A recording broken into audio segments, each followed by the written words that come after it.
नमस्कार विद्यार्थियों, आज हम जैनेन्द्र कुमार जी द्वारा लिखित कहानी चिड़िया की बच्ची के प्रश्न अभ्यास हल करेंगे। सबसे पहले कहानी से आगे देखिए। पहला प्रश्न, किन बातों से ज्ञात होता है कि माधवदास का जीवन संपन्नता से भरा था और किन बातों से ज्ञात होता है कि वह सुखी था।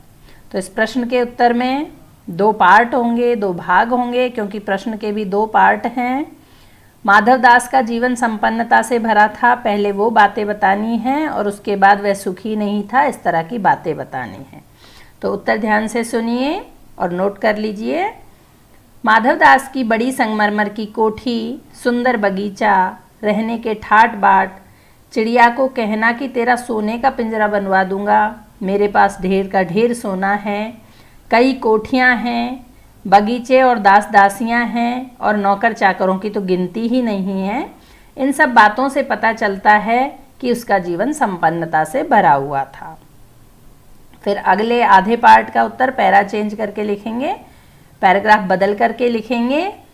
उसका अपने आप में यह सोचना कि यह सब कुछ प्राप्त करके भी जीवन में खालीपन है, पूरे घर में उसका अकेले रहना, चिड़िया को अपने बगीचे में रहने के लिए मजबूर करना ताकि सुंदर चिड़िया को बार बार देख सके, वह उसका चहचहाना सुन सके और अपने सूनेपन को दूर कर सके। यह दर्शाता है कि इतनी सुख सुविधाएं होने पर भी माधवदास सुखी नहीं था। अब दूसरा प्रश्न देखिए। माधवदास क्यों बार बार चिड़िया से कहता है कि यह बगीचा तुम्हारा ही है? क्या माधवदास निस्वार्थ मन से ऐसा कह रहा था? स्पष्ट कीजिए। उत्तर सुनिए। माधवदास चाहता है कि वह सुंदर चिड़िया उसके बगीचे में ही रह जाए, इसलिए उसे बार बार ये कहता था कि बगीचा तुम्हारा ही है। लेकिन इस तरह से माधवदास का कहना निस्वार्थ भावना से नहीं था। वास्तव में वह उस चिड़िया को अपनी बातों में फंसा रहा था ताकि नौकर द्वारा उसे पकड़कर पिंजरे में कैद करवाया जा सके। वह चाहता था कि चिड़िया सदा के लिए उसके पास ही रह जाए। तीसरा प्रश्न देखिए। माधवदास के बार बार समझाने पर भी चिड़िया सोने के पिंजरे और सुख सुविधाओं को कोई महत्व नहीं दे रही थी। दूसरी तरफ माधवदास की नज़र में चिड़िया की जिद का कोई तुक नहीं था। माधवदास और चिड़िया के मनोभावों के अंतर क्या क्या थे, अपने शब्दों में लिखिए। तीसरे प्रश्न का उत्तर सुनिए। माधवदास बार बार चिड़िया को सोने के पिंजरे व सुख सुविधाओं का लालच देता है, लेकिन चिड़िया इन बातों को कोई महत्व नहीं देती है। उसे तो स्वतंत्रता प्रिय है, स्वतंत्रता पसंद है। उसे माधवदास के सुंदर बगीचे में रहना भी पसंद नहीं है। वह अपने परिवार से भी अलग नहीं होना चाहती है। शाम होते ही उसे माँ के पास जाने की जल्दी होती है। वह तो केवल घूमना ही चाहती है, बंधन में रहना उसका स्वभाव नहीं है। दूसरी तरफ माधवदास की नज़र में चिड़िया की जिद का कोई तुक नहीं था। वे तो केवल अपने बगीचे की शोभा बढ़ाने हेतु उस चिड़िया को पकड़ना चाहते थे। वे उसे सोने के पिंजरे व अन्य सामानों का प्रलोभन भी देते हैं, लेकिन चिड़िया के लिए ये सब चीज़ें कोई महत्व नहीं रखती है। माधवदास की नज़रों में भौतिक सुख ही सब कुछ था, जबकि चिड़िया की नज़रों में आत्मिक सुख का महत्व अधिक था। प्रश्न 4 देखिए। कहानी के अंत में नन्ही चिड़िया का सेठ के नौकर के पंजे से भाग निकलने की बात पढ़कर तुम्हें कैसा लगा? 40, 50 या इससे कुछ अधिक शब्दों में अपनी प्रतिक्रिया लिखिए। उत्तर देखिए। कहानी के अंत में नन्ही चिड़िया का सेठ के नौकर के पंजे से भाग निकलने की बात पढ़कर मुझे बहुत अच्छा लगा, क्योंकि माधवदास उसे अत्यधिक प्रलोभन देता है कि वह उसके पास ही रह जाए, पर चिड़िया नहीं मानती है। अंत में वह उसे अपने नौकर से पकड़वाना चाहता है, लेकिन चिड़िया भाग निकलती है। यदि चिड़िया ना भागती तो सदा के लिए उसके पंजे में फंस जाती और कभी भी अपनी माँ से नहीं मिल पाती, तो हमें बहुत बुरा लगता। प्रश्न 5 देखिए। माँ मेरी बाट देखती होगी। नन्ही चिड़िया बार बार इसी बात को कहती है। आप अपने अनुभव के आधार पर बताइए कि हमारी ज़िंदगी में माँ का क्या महत्व है।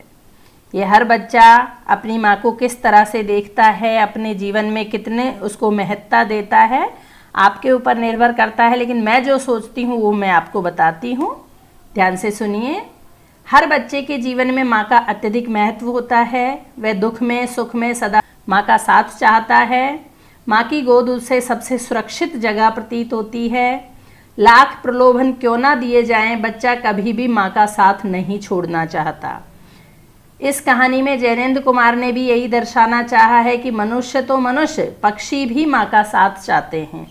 जब चिड़िया को माधवदास के घर देर होने लगती है तो रह रहकर वह यही कहती है कि माँ मेरा इंतज़ार कर रही होगी। और किसी भी मनुष्य के जीवन में माँ का होना किसी वरदान से कम नहीं है। कहते हैं ईश्वर हर जगह नहीं आ सकते हैं, इसलिए उन्होंने माँ को बनाया है। माँ हमारा हर तरीके से पूरी तरह से ध्यान रखती है, पालन पोषण करती है। तो माँ का महत्व इतना है ज़िंदगी में कि माँ की जगह कोई नहीं ले सकता है। ओके, छठा प्रश्न देखिए, इस कहानी का कोई और शीर्षक देना हो तो आप क्या देना चाहेंगे और क्यों? कारण भी बताना है। इस कहानी हेतु नन्ही चिड़िया शीर्षक हो सकता है इसका, क्योंकि इसमें एक छोटी सी चिड़िया का जिक्र किया गया है। स्वभाव अनुसार थोड़ा बहुत घूमना ही चाहती है वह। जब माधवदास का नौकर उसे पकड़ने लगता है तो बहुत डर जाती है। वह इतनी तेजी से उड़ती है कि सीधा माँ की गोद में आकर रुकती है और सारी रात उससे चिपक कर सोती रहती है।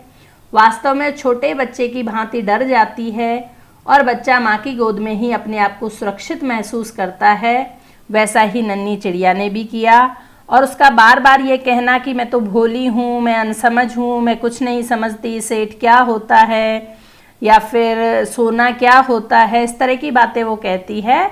तो इसका शीर्षक नन्ही चिड़िया देना उचित लगता है।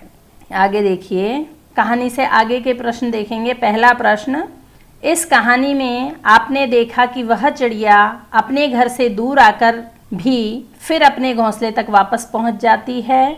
मधुमक्खियों, चींटियों, ग्रह नक्षत्रों तथा प्रकृति की अन्य विभिन्न चीज़ों में हमें एक अनुशासनबद्धता देखने को मिलती है। इस तरह के स्वाभाविक अनुशासन का रूप आपको कहाँ कहाँ देखने को मिलता है, उदाहरण देकर बताइए। उत्तर सुनिए।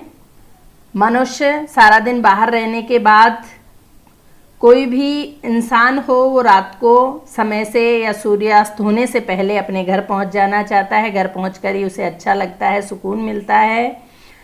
डाली पर कली से फूल बनने तक की प्रक्रिया, फिर मुरझाना और डाल से गिर जाना, इसमें भी अपना अनुशासन दिखता है।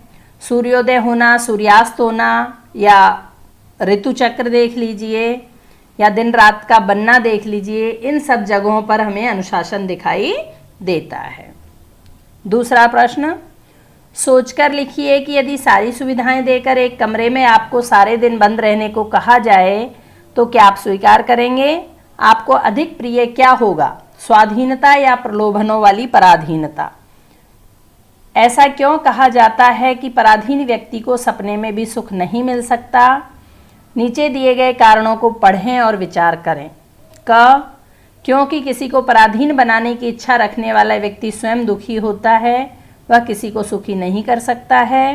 ख, क्योंकि पराधीन व्यक्ति सुख के सपने देखना ही नहीं चाहता है। ग, क्योंकि पराधीन व्यक्ति को सुख के सपने देखने का अवसर नहीं मिलता है। उत्तर सुनिए। सारी सुविधाएं प्राप्त करने पर भी हम एक कमरे में रहना स्वीकार नहीं करेंगे, क्योंकि हमें सदा स्वाधीनता ही प्रिय रहती है, ना कि प्रलोभनों वाली पराधीनता। क्योंकि पराधीनता का अर्थ है पर के अधीन, यानी दूसरे के अधीन, जहां हम अपनी इच्छा से नहीं बल्कि दूसरे की इच्छा से काम करते हैं। और कहा गया है पराधीन सपने सुख नाई, पराधीन को सपने में भी सुख नहीं मिलता है। जो व्यक्ति अपनी इच्छा से जीवन नहीं जी सकता वो सुखी कैसे हो सकता है भला? तो हमें स्वाधीनता ही पसंद होगी, ना कि प्रलोभनों वाली पराधीनता। आगे अनुमान और कल्पना देखिए। अनुमान और कल्पना का पहला प्रश्न, आपने गौर किया होगा कि मनुष्य, पशु, पक्षी, इन तीनों में ही माएँ जो होती हैं यानी माता जो होती है अपने बच्चों का पूरा पूरा ध्यान रखती है, चाहे इंसान हो चाहे जानवर हो। प्रकृति की इस अद्भुत देन का अवलोकन करो और अपने शब्दों में लिखो। ये वैसे तो आपको ही लिखना चाहिए, प्रश्न की तो यही मांग है, लेकिन फिर भी मैं थोड़ा सा आपको बता देती हूँ कि ममत्व और वात्सल्य की जो भावना होती है केवल प्राणी मात्र में ही पाई जाती है। जन्म देने वाली माँ व जन्म लेने वाले शिशु में एक स्वाभाविक संबंध होता है। माँ 9 महीने तक उसे गर्भ में रखती है। मनुष्यों की बात बता रही हूँ बेटा मैं पहले, है ना। यही कारण है कि मनुष्य, पशु, पक्षी, इन तीनों में ही माएँ अपने बच्चों का पूरा पूरा ध्यान रखती हैं। जैसा कि चिड़िया की बच्ची में भी बताया गया है कि चिड़िया की बच्ची अपनी माँ के बिना नहीं रहना चाहती है और माँ भी उसे बहुत प्रेम करती है। वो बार बार पूछती है, उसको ढांढस बंधाती है कि क्या हुआ मेरी बच्ची, क्या हुआ। तो आपने ऐसे ही जानवरों में भी देखा होगा, पशुओं में देखा होगा कि माँ अपने बच्चे को बहुत प्रेम करती है। और आप अपना अवलोकन करके लिख सकते हैं। भाषा की बात देखिए। पाठ में पर शब्द के 3 प्रकार के प्रयोग हुए हैं। गुलाब की डाली पर एक चिड़िया आन बैठी, या गुलाब की डाली पर एक फूल खिला है। तो पर का मतलब यहाँ ऊपर, इसका जो अर्थ हुआ ऊपर के अर्थ में यहाँ प्रयोग किया गया है। कभी पर हिलाती थी, यहाँ चिड़िया के लिए यानी पर यानी पंख होता है, और यहाँ चिड़िया की बच्ची के लिए कहा गया है कि चिड़िया की बच्ची कभी पर हिलाती थी, यानी कभी अपने पंखों को हिलाती थी। पर बच्ची कांप कांप कर माँ की छाती से चिपक गई। यहाँ पर का अर्थ परंतु या लेकिन है, लेकिन बच्ची कांप कांप के माँ की छाती से और चिपक गई। तो तीनों के अर्थ अलग अलग हो गए। पहले का अर्थ ऊपर, दूसरे का अर्थ पंख और तीसरे का अर्थ लेकिन या परंतु। तीनों पर के प्रयोग 3 उद्देश्यों से हुए हैं। उद्देश्य मैं अभी आपको बता चुकी हूँ। इन वाक्यों का आधार लेकर आप भी पर का प्रयोग कर ऐसे 3 वाक्य बनाइए जिनमें अलग अलग उद्देश्यों के लिए पर के प्रयोग हुए हों। वैसे बहुत सरल है, आप स्वयं बना लेंगे। आपको अलग बनाने हैं, मैं सिर्फ आपको हिंट दे रही हूँ, आपको बता रही हूँ। चिड़िया पेड़ पर बैठी है, पहले पर का प्रयोग या इस तरह का वाक्य, चिड़िया पेड़ पर बैठी है अर्थात चिड़िया पेड़ के ऊपर बैठी है। अब दूसरा पर यानी पंख वाला है, तो इसका बना लीजिए, मोर के पर बहुत सुंदर होते हैं। मोर के पर बहुत सुंदर होते हैं, पर से पंख का अर्थ आ रहा है।